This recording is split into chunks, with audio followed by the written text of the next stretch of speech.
अस्सलाम वालेकुम स्टूडेंट्स। आज का जो हमारा टॉपिक है पॉलिटिकल साइंस का इम्पोर्टेंट टॉपिक है मैग्ना कार्टा।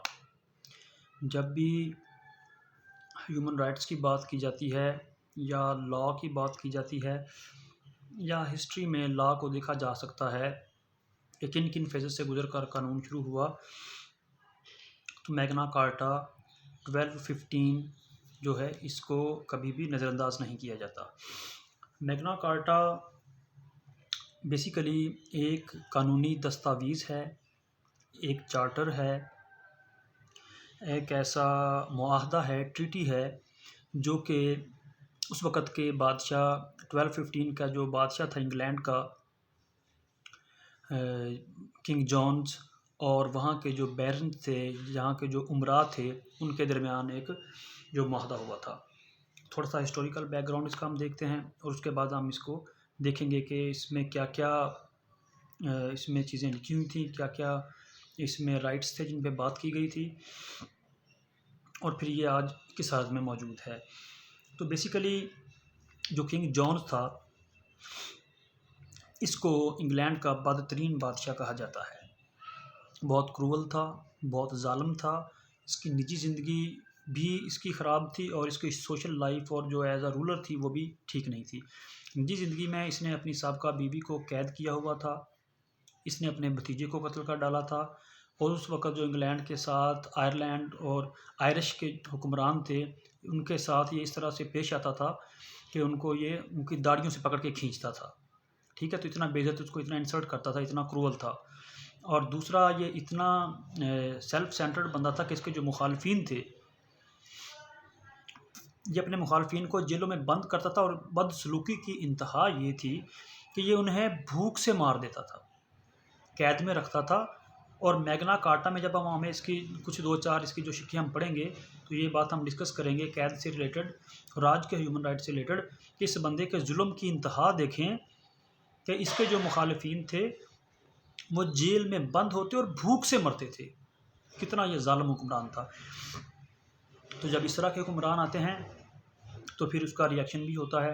तो उस वक़्त के जो बैरन थे उन्होंने मुज़ाकरात वगैरह किए, लेकिन जब काम ना चला तो उन्होंने लंदन पे कब्ज़ा कर लिया और वहाँ पे बैठ गए। फिर इसकी मजबूरी बन गई, इसने उनके साथ मुज़ाकरात शुरू किए। फिर इसके क्लर्क्स ने और उसके जो अशराफिया थे, उस वक़्त के जो उमरा थे, जो बैरन थे, उन्होंने बैठ के एक मुआहदा लिखा जिसको मैग्ना कार्टा कहा जाता है। एक चीज़ काबिल गौर है कि उस वक़्त ये मुआहदा बैरन्स के यानी कि उमरा के दरमियान और किंग जॉन्स के दरमियान लिखा जा रहा था। इसे आज भी कहा जाता है कि ये ह्यूमन राइट्स का ये इस तरह बड़ा बढ़ा चढ़ा कर पेश किया जाता है। नो डाउट इसमें ह्यूमन राइट्स हैं, लेकिन ये उस वक़्त ये इवन के पूरी पब्लिक के लिए भी नहीं था। ये उन उमरा और बादशाह पे ही लागू था, और क्योंकि बादशाह जो था वो उन उमरा पे टैक्स पर टैक्स लगाई जाता था, टैक्स पर टैक्स लगाया जाता था। ठीक है, बिला वजह के वो टैक्स होते थे, बैरूनी जंगें लड़ता था और टैक्स लगा देता था, और टैक्स से हट के भी वो उनसे फोर्सफुली भी पैसे ले लेता था। तो इसी से तंग आकर उन्होंने बगावत की थी। ये उस वक़्त के उमरा पे लागू था। और जो है अच्छा, इसमें उन्होंने बादशाह को भी कानून के एक टहरे में लाने की कोशिश की थी। तो ये इसकी स्पेसिफिकेशन है, ये है जी मैग्ना कार्टा 1215।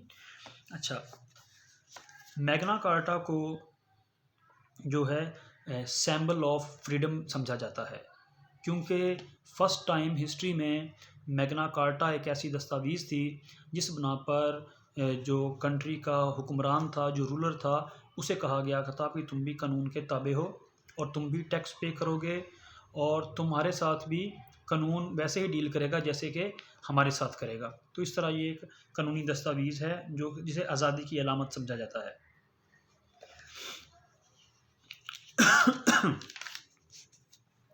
थोड़ा सा ह्यूमन राइट्स की हम बात करेंगे तो उस वक़्त के हालात ये थे जब ये मुआहदा लिखा जा रहा था कि ह्यूमन राइट्स तो बिल्कुल थे ही नहीं।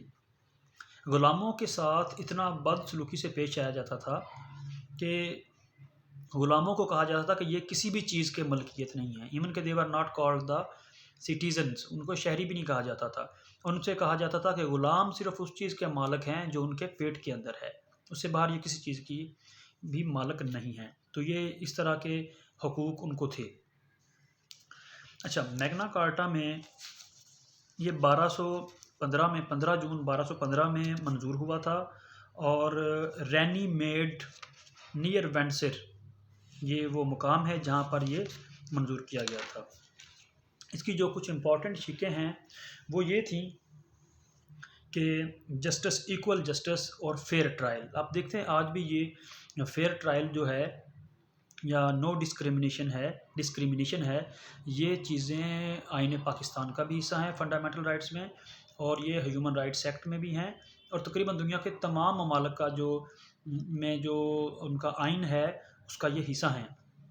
और ये फेयर ट्रायल और ये जो है, और उसके बाद किसी भी शख्स को गिरफ़्तार नहीं किया जाएगा विदाउट एनी रीज़न, और गिरफ़्तार किया जाएगा तो उसे ज़्यादा अरसे तक डिटेन नहीं रखा जा सकता। उसे उसका गुनाह बताया जाएगा, उसका कसूर बताया जाएगा, और उसे प्रॉपर उसका एक ट्रायल होगा। उसके बाद उसे जो मुजरम साबित होगा तो सज़ा मिलेगी, अदरवाइज़ नहीं मिलेगी। तो ये सारी चीज़ें मैग्ना कार्टा में भी थी। मैग्ना कार्टा में लॉ तोड़ने के लिए पनिशमेंट डिस्क्राइब की गई थी, और फेयर ट्रायल जो है, फेयर ट्रायल का भी कॉन्सेप्ट था। अच्छा जी, उसके बाद हम थोड़ा सा देखेंगे विक्टोरियन हिस्टोरियन को। विक्टोरियन जो हिस्टोरियन है वो इसके बारे में क्या कहते हैं, एंग्लो सैक्सन क्या कहते हैं। विक्टोरियन कहते हैं कि जनाब ये जो मुआहदा है ये बेसिकली अमरा और बादशाह के दरमियान अख्तियारात का झगड़ा था, ना कि ये आम लोगों के बारे में था। ठीक है, वो लेकिन आज भी इस दस्तावेज़ जो कि ख़त्म होती होती काफ़ी हद तक ख़त्म हो गई है, लेकिन फिर भी जो सियासतदान हैं, मुहिम जो हैं, या जो स्कॉलर्स वगैरह हैं, वो इसको एक आज़ादी का सैम्पल समझकर वो अपने जो है तकारीर में, अपनी किताबों में इसका हवाला देते हैं। मशहूर ब्रिटिश जज हैं एक लॉर्ड एंसनिंग के, वो कहते हैं कि मैग्ना कार्टा सबसे अहम दस्तावेज़ है, तो ये उनका कहना है। ठीक है, इसे आज भी जो है फाउंडेशन ऑफ फ्रीडम समझा जाता है। अच्छा जी, इसके बाद हम देखेंगे Anglo Saxon era. Anglo Saxon के जो तारीख़दान हैं, कानूनदान हैं और वकला हैं, वो कहते हैं कि जी मैग्ना कार्टा नो डाउट एक लीगल जो दस्तावेज़ है, लेकिन ऐसा नहीं है कि इससे पहले ब्रिटिश में, बरतानिया में जो कोई लॉ था ही नहीं।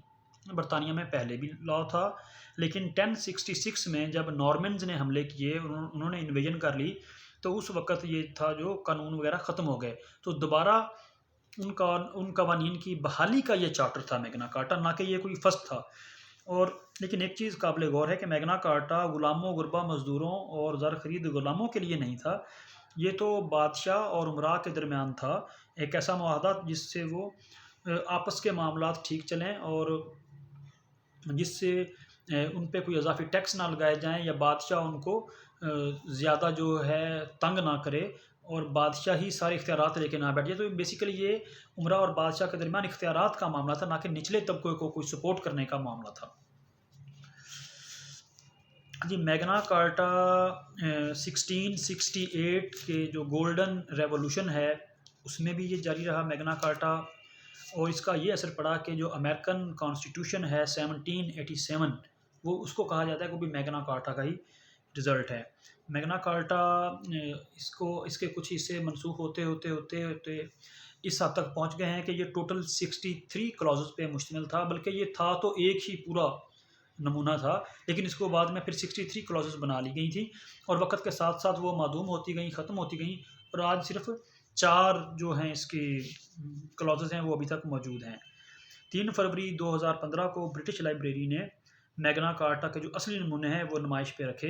ये इसकी 800वीं सालगिरह थी, लेकिन ये बात भी कोई कमाल से कम नहीं है कि 800 साल गुजरने के बाद भी मैग्ना कार्टा जो है ये इतनी अहमियत का हामिल है। तो ये था जी मैग्ना कार्टा की जो मैंने आपको उसकी थोड़ी हिस्ट्री भी बता दी है, और मैग्ना कार्टा की कुछ इंपॉर्टेंट क्लॉजेस को भी हमने डिस्कस कर लिया है। मैग्ना कार्टा की क्लॉजेस जो है आप इंटरनेट से मज़ीद भी देख सकते हैं। इसने जो ट्रेडिशन को भी इसको बिज़नेस को, ट्रेड को भी थोड़ा उस वक्त आसान किया था। इसकी एक क्लॉज इस पर भी डील करती है कि जो लोग बाहर से इंग्लैंड में कारोबार करने आएंगे उनके लिए आसानियाँ पैदा की जाएँ, ठीक है, उनके ऊपर इजाफी टैक्स ना लगाए जाएँ, उनकी जान और माल को महफूज किया जाए और पूरे इंग्लैंड में एक ही कानून होगा, एक ही तरह की पनिशमेंट होगी और एक ही तरह का टैक्स होगा, ठीक है, और वो टैक्स सिर्फ आवाम के लिए नहीं होगा, वो हुक्मरानों के लिए भी होगा। तो ये इसकी जो ब्रीफ हिस्ट्री भी आपके सामने है मैग्ना कार्टा की, और इसकी इम्पोर्टेंट क्लासेस भी, और मैग्ना कार्टा का जो चार्टर है इसका इंट्रोडक्शन भी, ठीक है। तो इस तरह से आप इसको पेपर में डिज़ाइन कर लें कि इंट्रोडक्शन लिखें, उसके बाद आप थोड़ा सा हिस्ट्री लिखें, विक्टोरियन एरा लिख दें, उसमें एंग्लो सैक्सन एरा लिख दें, उसके बाद इसकी इंपॉर्टेंट क्लासेस लिख दें और उसके बाद आप कंक्लूजन लिख दें।